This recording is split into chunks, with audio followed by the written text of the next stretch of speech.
Hey there, time for Little Legends, The Great Troll Rescue, Chapter 8, Back to the Future. Red crept along a tiny passageway behind Ella with Cole's faint glow leading the way. Thick curtains of spider webs brushed past her, and she could feel scurrying shapes dart past in the darkness. "It's such a mess down here," whispered Ella. "These tunnels really could use a spring cleaning." "You don't say," muttered Red, as something cold and wet and slimy stuck to the side of her face. She grimaced as she pulled it off and tossed it behind her. "Still, they're the only way I can get around in this castle without the witch knowing," continued Ella. "Now wait a second. I'll just check that room's empty, then we can sneak out and search the rest of the floor." Everything went silent for a moment. Then Ella whispered, "Come on. Coast is clear." Red moved forward and tumbled into the creepy-looking chamber. Animal skeletons, spikes, and cauldrons were obviously in season. Ella and Red tiptoed toward the door, but they could hear two guards having an argument on the other side. "Try it. You'll love it." "It's just a banana with some almonds stuck in it." "It's not a new food." "It is. I call it the almana." "That's ridiculous. What foods have you ever invented?" "Loads." "Like what?" "Well, one time I took a handful of almonds and I poked them into a banana. I called it a banalmond." "That sounds horrible." "It was really tasty, actually. Far nicer than your stupid almana." Red looked over at Ella. "We don't have time for this," she whispered. Ella nodded. "Cole, can you get rid of those guards?" she whispered. "Let's see," said Cole thoughtfully.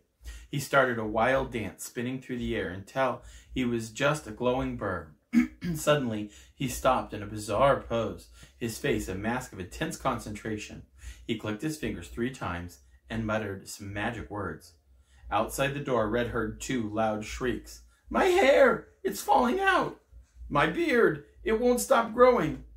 There was a muffled sound of 2 men running away through a sea of beard hair, then silence. Slowly, Ella inched the door open and peered out. "It worked," she said. "They're gone. Good work, Cole." "It's not as easy as it looks, you know," replied Cole, then leaned in and whispered to Red, "I was trying to turn them into statues." Red, Ella, and Cole had explored countless rooms in the castle's many floors and had so far rescued none of Red's friends. They had, however, stopped in each room so that Ella could sweep out a fireplace or do some dusting, and in one instance scrub the whole floor. They were creeping down a long, winding corridor when Red suddenly shrieked, "Ouch! Something bit me!" "Sorry," muttered Ella. "You bit me?" gasped Red. "It was a needle," explained Ella. "There's a hole in your hood, so I thought I'd patch it up." "While we're in the middle of a rescue mission?" cried Red. "Of course," replied Ella, "or it might have gotten even bigger." "Look, Ella, you've got to stop all this tidying," snapped Red. "We don't have—" She stopped when she noticed Cole waving frantically at them both. "Guards," he whispered. Red froze. The corridor had no doorways, no windows, no nothing. There was nowhere to hide. "Just keep cutting it," said a voice from the bin behind them. "I do," replied another, "but it keeps growing back." "I know," said the first voice. It keeps tripping me up. That's why you need to keep cutting it." "You're just jealous of my beard because you've gone bald." "I'm not jealous," the first voice said. "I just don't know why the boss won't reverse the spell. She's so mean."